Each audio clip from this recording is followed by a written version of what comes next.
We're discussing the brachas and the actions, which have to do with getting dressed, actually. So in an interesting way, that is how connected the bracha of Anes and the Koach to the bracha of Malbish Adamim, and he explained that with his whole theory that we learned last time about the neshama having different garments, different levushim, which can get old and tired. It gets worn out, so to speak, during the day. And by sleeping at night, I will discuss, maybe you have to do tshuva, maybe not, but somehow by sleeping at night, they get refreshed. So just like every morning we say a new bracha, like malbish adamim, like clothe the naked, like it's like a new creation, like as if the concept of clothing were just invented. And we say bracha malbish adamim for that. In the same sense, Narizal connects that to the bracha of Anes and the Kach, which is just another way of saying that you got reborn, or so to speak, refreshed. And he made a whole title that there's two different levels. If I remember, if we go back, I'm just repeating what we learned before. That there's two different levels. You could have a small chet where your levush, the levush of the neshama, becomes weak. And for that, you wake up and it becomes strong again. So that's a nes on the afkach. Or you could lose it totally, and then you would have to make a new one during the night, and then you wake up with a new one, which is malvish adamim. That was his shot to connect these two brachas. And generally, he's continues to think about the concept of getting dressed, of having clothing, and the brachas that we make on that. And the continuation also, I don't know if I'm gonna be able to get here this week. I didn't really prepare it. The next bracha which he discusses, the bracha on having shoes, right? Also called tzarki, which is a bracha for having shoes, which seems to be another kind of levush. Like, so there's different kinds of levush, like there's some hat you wear on your head, which has its own bracha. There's clothing, malbish adamim. There's the clothing that got refreshed on this and there. And there are shoes, which are some other kind of clothing. And they have a bracha for themselves. And he has a whole chat, what are these shoes and how exactly they work. And there's a whole story with putting on the right shoe and the left shoe.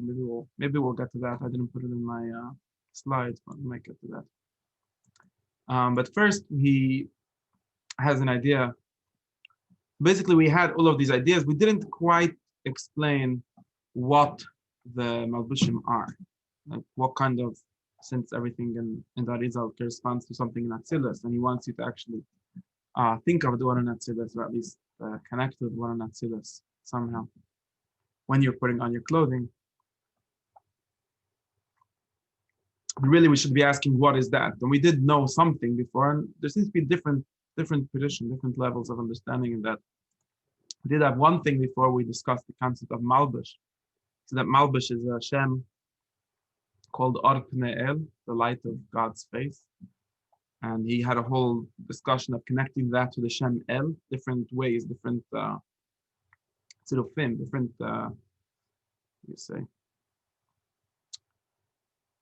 different configurations of the Shem El, which connect to the malbush, generally connecting to the concept of Shah. 370 lights that have to do with the Pnei El, the face of Arichanpin is called 2 times Shem El, which is comes to be 370, and with the 8 letters can come to 378, which is Gematria Malbush. So that's one actual kavanah. I forgot about this kavanah. One actual kavanah for getting dressed is that malbush is Or Pnei El. You should mechavan that when you put on your clothing. And that it's El is Shah, which is Aleph Lamed, and so on. Another connection is the Shem Eloah, which seems to be something that we should look up in the Zohar and Parshas Mishpatim, Savad Mishpatim, just about the pasuk v'vigdeva as connecting to the Shem El, and he explains the Shem Eloah is El Vav. And we'll see this later also more when he discusses the shoes. That at least one of the concepts, so there seem to be different concepts of Malvishim here, right? We discussed how the neshama has some kind of levish, whatever that exactly means, and with which it lives in this world. And here we're seeing another thing where the zum, which are the letters vav and he, have some kind of levush from ima, right? Maybe from chesed or maybe from ima. We'll see. And that's how we translate. That's how I read the word Eloah. Aleph Lamed gives over here. Aleph Lamed seems to be the Aleph Lamed because Shan is always something from Kesef, from Aleph Lamed, and he gives it to Vav Hai. That's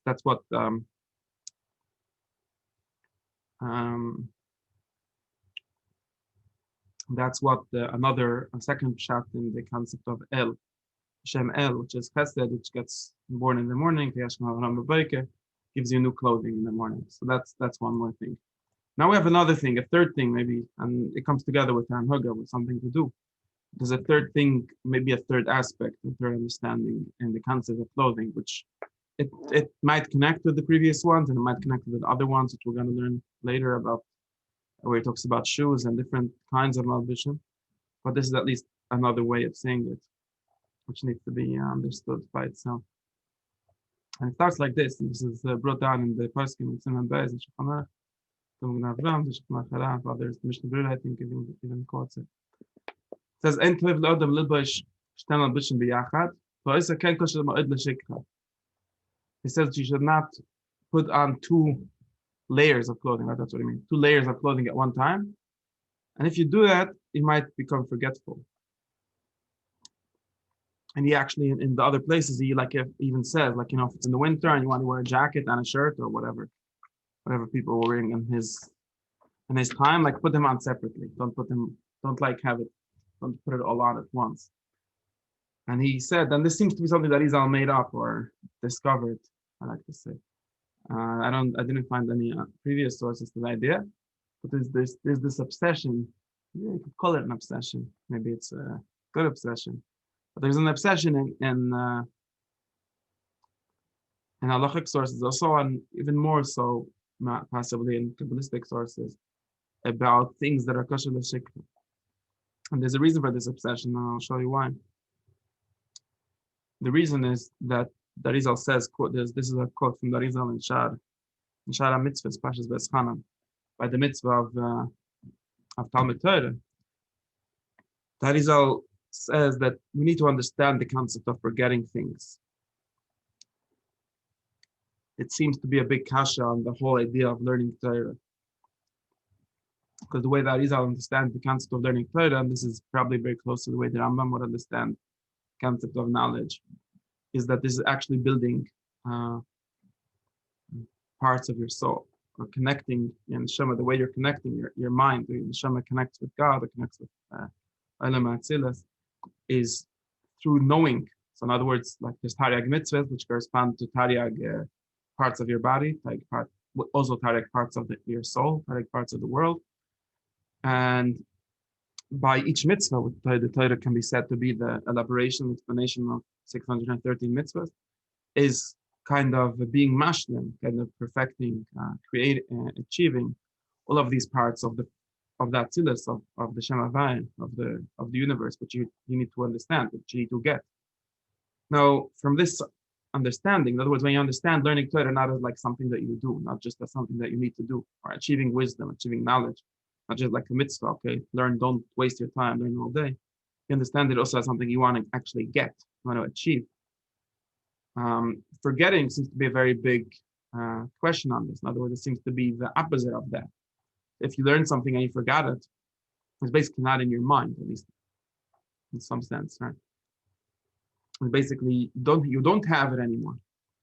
And since you want to have the Torah, you want to have the knowledge that you have, right? Both the simple, literal pshat in the Torah, both the internal pshat, the pnimis Torah, the Kabbalah, you want to have it. Forgetting it is kind of losing it. It's like you want to have a lot of money and you just keep on losing it. That seems kind of It's like very Sisyphean. It's very useless. It starts feeling like a useless idea, and not only useless in that your work doesn't seem to be saved. It's useless in the very serious sense in which you didn't actually achieve anything by learning because you just forgot it. And every time you want to look up the halacha, you have to go look it up again and do a Google search or a Shar Hakavanos search. That's not basically your brain, your mind, your neshama, which is trying to get built by these pieces of knowledge, which is literally what it is in a certain sense, and it's kind of keeps on falling apart again. So therefore, people that were interested in actually achieving the Torah, getting the Torah, we call it being masig, hasaga. Hasaga is the only translation for hasaga. I know a good translation is achieving, getting, right, like getting to it or achieving it. And if you need to actually achieve the Torah, especially if you're like a Mekibel, where you're a Torah, the real Torah you're trying to achieve is like a real system of knowledge. It's not just a bunch of halacha. It's not just a bunch of do's and don'ts. It's actually a very intricately connected system of knowledge, right? Where in order to understand, and really, if you read Kisvei Arizal, you find out why you need to remember everything. Because in order to understand anything, you need to remember everything else. That's kind of the way the world that they create and their knowledge works. And it's true for other parts of knowledge also. Everything is connected in various ways. And in order to have a good picture, in order to have a good connection with everything, you need to remember everything. And one of the big problems of humans is that we keep on forgetting. Some people have better memories and worse memories, but very few people have a perfect memory where they remember everything that they've ever learned. And maybe that's a good thing because you forget some bad things too, right? I spoke about on Erev Shabbos, how the concept that we spoke about earlier about going to sleep is kind of forgetting. It's possible that what the brain does during the night is forget the useless stuff that it learned during the day and reinforce the good parts, or at least the more useful parts.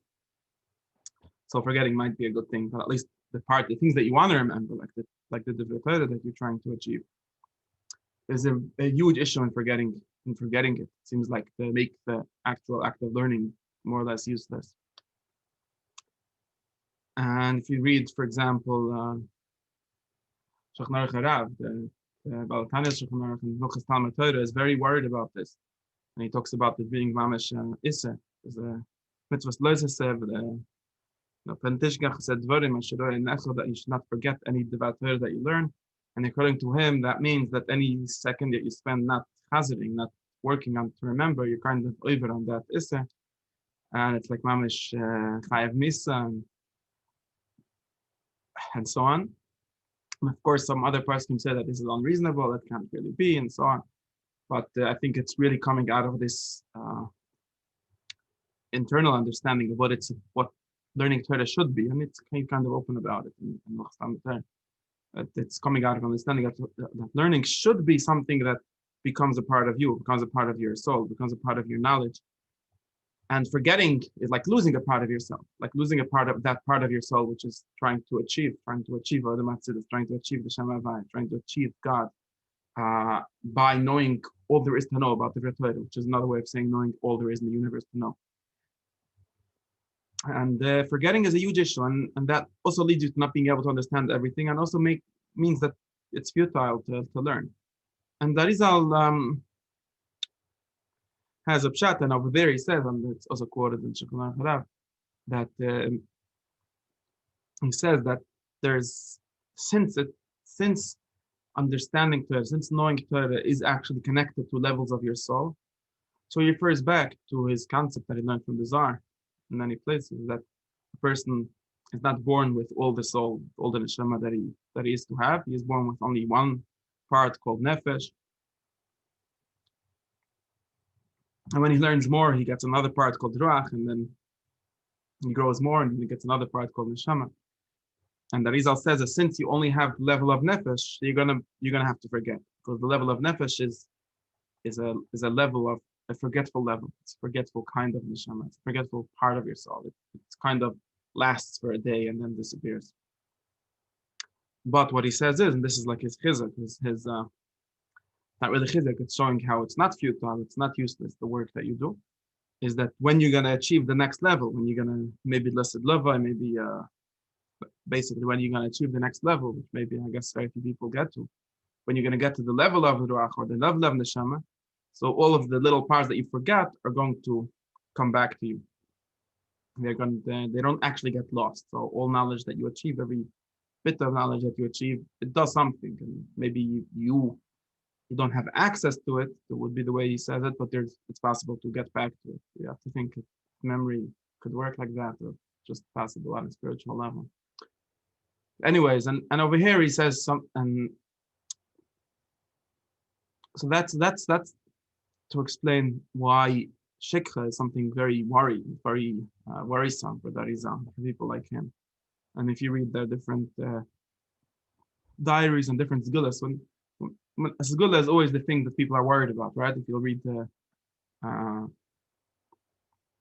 guess various different like Sifrim and Hugim and stuff, you'll see them obsessed with skulas for panasa, right? How do you what's a skula for making money? So that's a very human concern. So we need to find ways to waste, maybe say this capital film and this time, maybe that will help you in your business and so on.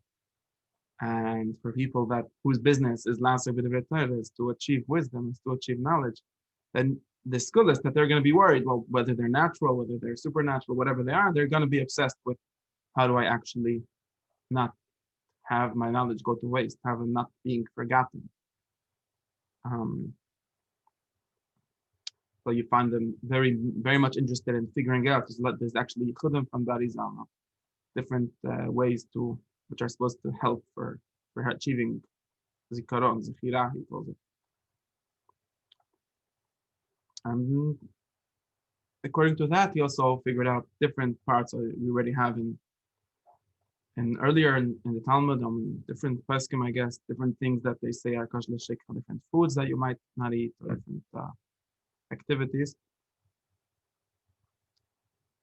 And he came up with a theory that putting on two clothing at once is also kosher l'shikha. And he explained why. He said that and from the understanding, we'll understand two things. We'll understand how we understand the concept of forgetting, which he also talks about a few other times, a few other places. Why actually is this? What is forgetting all about? What is shikha all about? And how are we going to get to a level of not forgetting things? Seems to be important. And secondly, we'll understand the new theory or part of the theory about what clothing is about. So the secret is like this.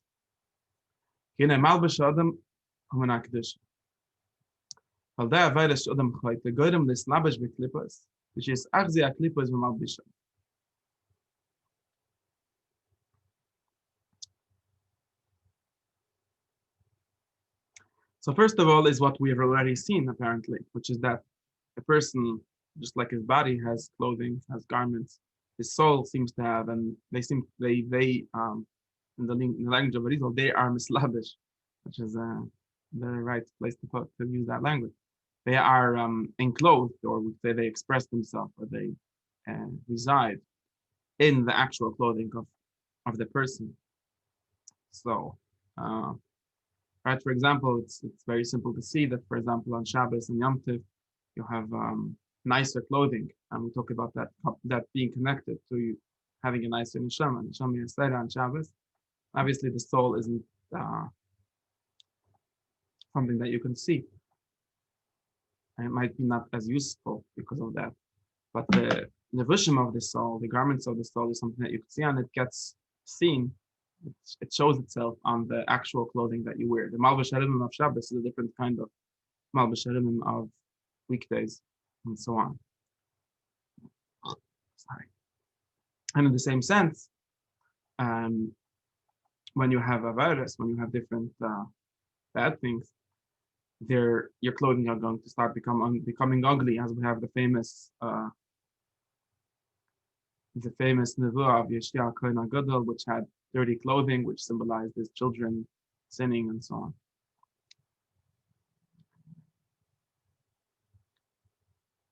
Now, according to the result, that is going to cause you to forget things. This kind of klippa, this kind of klippa, which gets stuck on your clothing, because obviously the klippa is not going to get stuck on yourself. That's not what klippas it's a klipa. Klipa literally means a shell, right? And the rule of that is also understanding is always that the outer levels, we call them chitzonim, right? Or klipot, or ra. The Rosh said that even ra is actually a language of lower, because in Aramaic we have mila'el and milira, right? Milira means the lower part of the former part, the latter part. It's like the latter part of a word is called milira. So ra is just another way, according to that, maybe it's a drash, but according to that drash, it's just another way of saying the lower. So klipa is always going to be connecting, it's going to become finding a place in the lower place, in the outer place. So that's where we're going to find klipa. That's why we talk, for example, about a Talmud Chacham should not have any dirt on his clothing, right? Talmud Chacham should not have big day, because you have to be careful. The more attractive the inside is, the more different dirt is going to come and stick to the outside. Now, what is the solution for this? Now, in other words, we could see the levush as having something of a dual purpose, right? It's something that both protects. It's something that should protect you, right? And it protects kind of by absorbing the dirt, right? If you have more layers of clothing, so it's going to protect you from the cold or from the dirt or from whatever it is that you're worried about. So that in the same way, we could talk about, for example, doing mitzvahs as protecting yourself sometimes, right? Like hamazuz as a protection, and tzitzis a protection. It's literally like a levush. It protects by kind of being the thing that makes contact with the enemy, right? So in other words, it's both a protection and it's the place, like we just said, it's the place where the enemy is going to make contact. It's the place where the dirt is going to touch. So you really want to be careful about how you do it, so it doesn't cause things to be worse, right? So if you have too many clothing and it's going to like push into the space of the dirt, you're going to have some long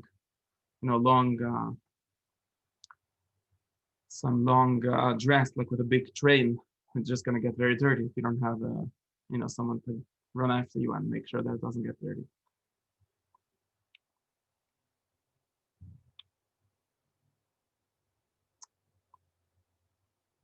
So that is one of his ideas of how to make this work, make the levushim not be just the attractor of all the dirt, and have them kind of keep the dirt away from you. It's not is to leave space between them, so to speak. He says something like this. Now, of course, this is again, I'm going to say it in the end. Shikha, I'm going to just dump to the end so you understand the connection with forgetfulness. There's Venoida, and the end it says, Venoida ke'en metzia shikha ele machmas haklipa, ki azchira metzad hakdusha besod ve'en shikha lefnei kisek v'dach. So in other words, he says we know there's this language that says in the Siddur of the Shoshana, right? That's what it says. And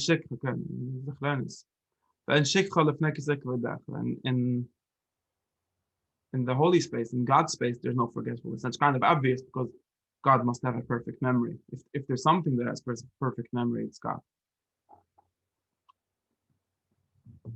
In other words, the closer you are to that, the closer you are to being in the presence of God, the closer you are to being you're not going to forget anything. Forgetting things is when you're mitzada. He's called it mitzada. The shikha is mitzada klipa. Mitzada.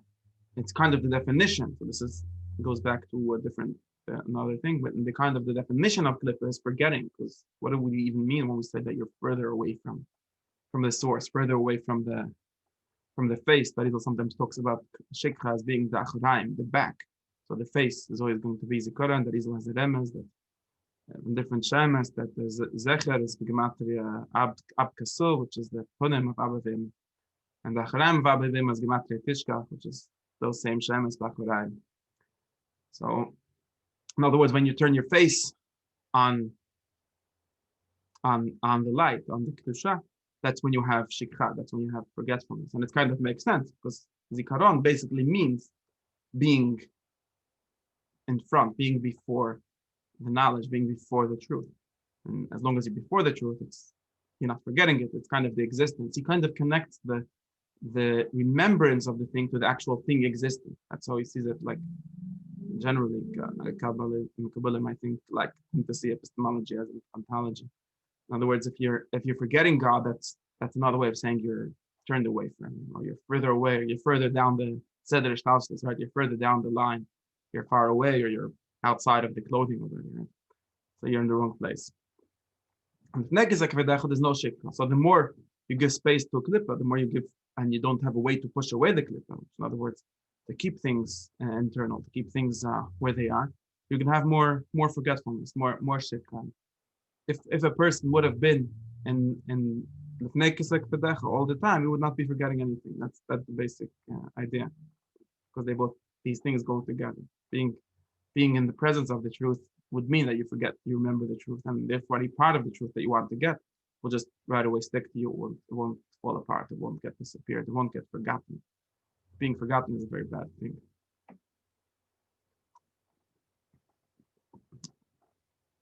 So now, what is one way to work with this? He said all this. Now, כנוידע כי יש אור פנימי בפנים, ונכלל בתוך הגוף. והמלבש סביבה וסגוף. ועל המלבישים הם האורס המקיפים ועומדים מחוץ אל המלבישים. So he says something like this. The Arizal has taught us, and I think that this is one of the things that Arizal literally discovered and taught us, that there's two kinds of light. There's one that's called Or Pnimi, and another one is called Or Makif.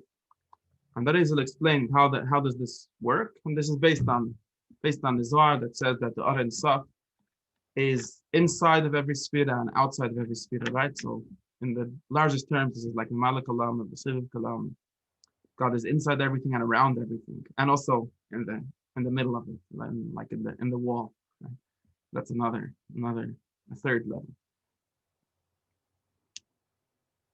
And that is, I'll explain that what this means basically is that there is a part of the light, a part of the, right, you could call light knowledge, sechel, understanding, remembrance, right? Same thing. There's a part of it which can be grasped. That's what being inside actually means, right? It's kind of it's not really, there isn't like literally a cup where you pour things in, although that's the metaphor, that's the image. There's a part of the light that gets grasped by the kalim, gets grasped by the vessels, by the tools, by the ways in which we understand that actually fits in. It actually gets grasp, in other words, like we talk about even the human soul, we could talk about the part of the soul that is actually in your body. It's and by being in your body, there's a good part and a bad part of that. Just very clear. There's a good part and a very good part, which means that you understand it. Another way of saying it's fully understood. It's fully absorbed into the body. It's fully absorbed into the vessel or the kind of understanding that you have. And then there's another part, right? And the bad side of that is that since it's fully absorbed, it's kind of not noticeable. That's why we just discussed, like when Shabbos you get in Shemi Yisrael, you're not going to really see, at least the Or Pnimi part of it is not going to be seen. Or Pnimi is like in Chabad, they talk a lot about being Pnimi. Pnimi is a very good thing because it means whatever a person is for real. Like when you really got something, it doesn't make any noise. Like it doesn't, it's not boilet. It doesn't shake around. Like we discussed about I don't know if we ever did, but we just talked about the lilav on circus, right? When you shake it and you make a lot of noise, that's not Or Pnimi, that's Or Makif. Or Pnimi is quiet. And being quiet, you could talk about it as being more hidden in a certain way. It's a paradox, because the more something is absorbed, the more something actually works well, the more it's kind of not noticeable, it doesn't get called by a name, it doesn't get, there's no like sign that says, here's a body and a soul in it, because this is the soul that actually makes the body work. So yeah, it has a very good shidduch, it has a very full match. It matches very well. And it has all of everything there is to be said about this part of the soul is said through the body. And then that Arizal went on and said that there must be another part of the light. There must be another part of the neshama, or of the understanding, of the knowledge, of the wisdom of God, which is not grasped by the kli.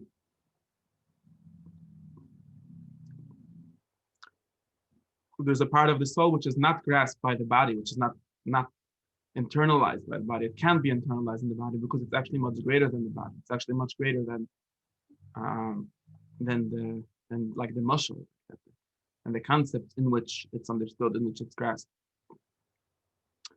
And this part he calls the Makif. So in other words, there's different levels in Makif. We can get into different levels, but the basic idea is that there must be some connection with the Kli, otherwise we wouldn't be talking about it at all. So it somehow has some connection. In other words, we're not talking about a light that is no shaykhis, that is totally beyond everything. We're still talking about God as he is making the world exist and helping the world and being in the world, but being in the world in a transcendent way, you could call it, right?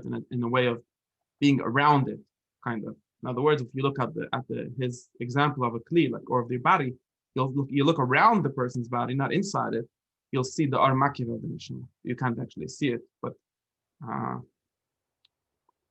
you can't see it because it doesn't have any Kli, so it's not really to be seen, but it can be felt. And it not only can it be felt, so that Rizal said, since we're talking about the human body and the human soul, the parts of the human Armakif of your Neshama, they actually hang out around your clothing, or in your clothing, or on your clothing, however exactly you're going to say. In other words, just like the Arpimi hangs out, like if you look at your body inside, there will be an Arpimi, the Arpimi of the Neshama, call it the Tzaddik of the Tzedem, and so on. The same way, the Armakif hangs out around you. And what's around you? Your clothing, right? You're not walking around naked. In other words, and the Rizal said in a different place, in other words, we could talk about the clothing that you wear as something like a Kli, something like a vessel for the Armakif. It's not literally a vessel because you can't say that it doesn't actually express it, it doesn't actually encompass it, doesn't actually absorb it. But it's something like, if you want to see how weird hangs out, or how it hangs out, that's where there's Armakif. That's where there's that kind of. In other words, the vision that you have, they symbolize or signify or actually give space to the Armakif that you have around. And that kind of shows that it shows that there's some part of the soul, some part of the knowledge, some part of the understanding, which is beyond what you actually grasp. It's beyond what actually expresses itself in the light, in the livingness and the aliveness and the chiyas of the body. But it's around it. It surrounds. So that's his general idea. At least, again, this is one idea of clothing. There seems to be 2 or 3 other ideas which might be connected to this. But this is one idea of clothing as being the place where the Armakif hangs out, or where you can see it, or where it is around your body. There's a lot of Chassidic titles about this, where they talk about traditional, Jews, but traditional Jews even more, maybe traditional people generally seem to see respect, see kavod, respect, honor, and having a lot of different layers of clothing, like more clothing and more clothing. Like on Shabbos, you put on your shtramel and your this and your that and all of that. And that shows that you have a lot of emunah, that you have a lot of respect, a lot of connection to things that can actually be seen. That they're not actually grasped entirely, but they're the part that you have connection with. The Bnei Sascha talks about how in the secular world that he knew, there's like a thing where you take off your hat to show respect. And he kind of interpreted that to mean that they're taking away their Armakif. Like they don't want that, so like a bad thing. Anyways, now this is the general theory of the Armakif and the clothing and so on. Now he says something based on that, which we actually need to understand, but we could understand. We talk about the general rule. Now it says if you have different levels of clothing, right? If you wear shirt and undershirt or whatever it is, then each one can be said to be a different kind of Armakif. Now we have to talk about what kind of different levels of Armakif there are, or what this would actually mean, but you could at least understand that there would be different ones, like it shows a different part of the Armakif maybe, or a different aspect of it. Now the rule is v'en dava shedoiche es haklippers k'boya Armakif. Lefi she'en haklippe yenekes v'nechedes v'Armakif. L'chen yemedes b'chutz v'en yerei la'amid sham k'en haklippe yechol l's'achiz bo. Now the way that Rizal says it is that Armakif is something that kills clippers. Why does it kill clippers? The basic idea is that clippers, are trying to get from the smallest part of the light always, or the lowest part, or the most understood. When it's too understood, it becomes too real, too migusham, too simple. That's where you have klippas. The more abstract it is, the more unembodied it is, the more further it is from human consumption, right? From being understood, the klippas are not going to be able to be a neck from it. That's at least one logic that he uses often.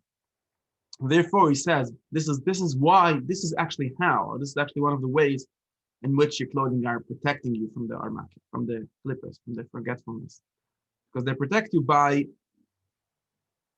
putting this armakif around the arpnimis. If it would be only arpnimi, then the klippa would be able to get some of it, because klippas like could have arpnimi. But since there's armakif is too great for them, since we understood, just like we understood, armakif is always the bigger part of the light, right? So that Rizal says, although it seems like it's smaller in a sense, it's not inside, you don't actually get it, but it's actually the bigger part, the greater part, which since it's greater, it cannot be grasped, so it's actually greater. And another thing you would say here, since it's greater, it's not afraid to be outside. That's like another way of saying the same logic from a different angle. If the smaller light needs to be inside, it needs to be in hidden, it needs to be guarded by the body and all of these things. The greater light don't have to be guarded because they don't guard themselves, because nobody can understand them anyway. So there's no way to misinterpret it, right? Or to take it in the wrong way. And that's why the albushim, or the almakif, which lays in the clothing that you have, is going to push away the klipa. Now this is here he comes into like a very physical kind of theory. So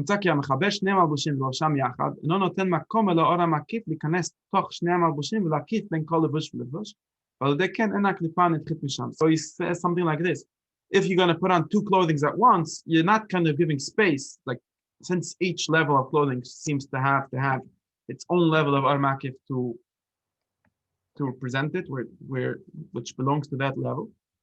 You need to give space to the armakif to exist, and can't say that I understand this logic.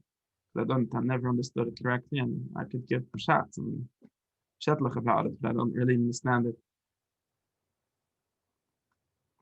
He said they need to give space. You need to give room for the armakif to go in between each level of clothing. If you put them on at once, you kind of just there's like no space, like there's nowhere for the armakif to go, and therefore the klipa will stay there because it won't have the armakif to be afraid of, and therefore you'll start forgetting things because you didn't do enough work to get the klipa away from you. I can't really say that I understand this because I'm not sure what does it even mean. Like, it literally needs space. That seems to be what he says. He seems to see it literally is needing space, and I don't know what are these two levels of like, what would be wrong with putting both outside? Like, what's the deal with having two levels and each one being its own armakif, and what if we combine both armakifs? What would happen then? Or like, where would it go? Isn't it something like that has to happen anyways? I don't really I don't really understand the idea. If you could tell me how it's supposed to work, because I don't know how it works. I could say some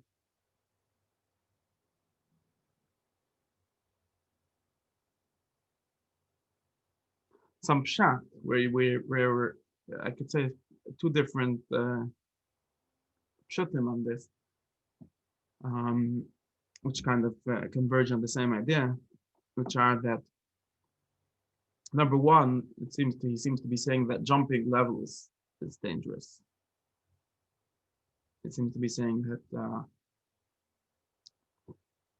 kind of whenever you're putting on clothing, you're going higher and higher, right? So like the first level is like level 1 armakif, and then it's level 2 armakif. However you want to explain these levels, maybe they're connected to different levels of makif, but that is explains in other places. I'm not sure about that. And if you're just gonna like dump a bunch of levels, like you're kind of trying to jump somewhere, and trying to jump somewhere is never a good idea. Never a good idea to do like bypass, do jumping to different levels. And one of the reasons for that is because you don't give space this is what we can be called our makif, like the general concept of our makif, which is I talked about it in different contexts, where our makif is always to give space for the part which is very alive but not internalized too much, not not only not only the understanding, not only the like actual pshat. This is like I sometimes talk about. Sukkot is a big time that we talk about this. Talk about whatever you did in Hashanah and Kippur, or whatever you do on this on Sukkot itself. You need to give time, and everything you learn, you need to give some space after for it to breathe. If your learning doesn't have time to breathe, if your davening doesn't have time to breathe, if your knowledge doesn't have time to breathe, if you're actually getting dressed doesn't have time to breathe, that's a recipe for disaster. And the way that Israel would say it is because you didn't give space for the Armakiv. Armakiv is always the aliveness of the thing, the, the feeling of the thing, which is not, it's not, I say it's not absorbed, it's not encapsulated in what you can explain and what you could say. Like if you learn a good shtickle Torah or you did something good, and someone will ask you, well, what was that? And you could like give an explanation, and the explanation is like 30 seconds usually. You know, if you understand something well, it shouldn't take a long time to explain it. And then you like turn on, and if that's all it is, that's not really, it doesn't seem to be worth the effort. No. If you like light Hanukkah can less, then it takes 30 seconds to like turn on the light. And that's all. That's all pnimi, right? That's what we actually do. We actually grasp like, the part that's actually happening. And that's something like a naked body, something like a very open, very raw thing.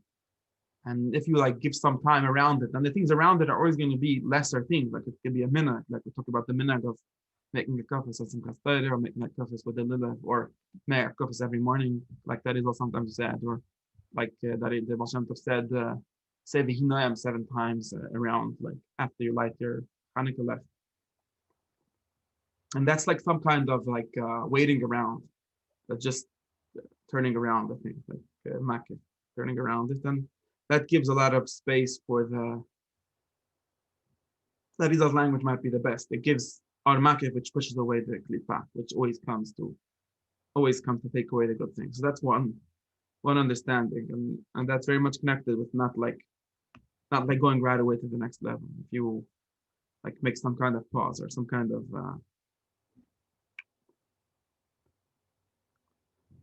that's one way of saying it. The other way of saying it would be the mindfulness way, which is that maybe it's generally not a good idea to eat 2 cookies at once. You know, you want to eat 2 cookies, eat one and then the next one. You want to get dressed, put on one sack and then the other sack. All right, and he's not actually talking about that. He's talking about putting on your jacket along with your next jacket or whatever, your shirt. Just a way of, this is actually like some kind of remembering, right? Some kind of not being forgetful. Like if you get dressed all at once, you forgot that you got dressed. You forgot the middle layer. Like you forgot that it was just like throwing them on. And throwing things on is never a good idea. It's always a recipe for forgetting things. And the way he conceptualizes it, it's going to cause you to forget everything else because you don't live with enough remembrance, don't live with enough memory, with enough actually paying attention. Just I think that paying attention is very closely related to what he calls memory, to what he calls remembering. Because remembering in like when we say we don't actually only mean that God doesn't forget things. That's kind of obvious. Like I said, it's more talking about bringing things to His presence, is bringing them in a place which we call the level of zikuran, like Rosh Hashanah is called Yom Zikuran, where it's not really like he probably forgot about everything all year and he has to open up his book and remind himself. It's more about, even if you want to talk about God or whoever you want to talk about, he was not paying attention all year and now he's paying attention to you. Like when we say Zechrenu L'Tova, it doesn't mean remember me, it means pay attention to me. It's a much better translation.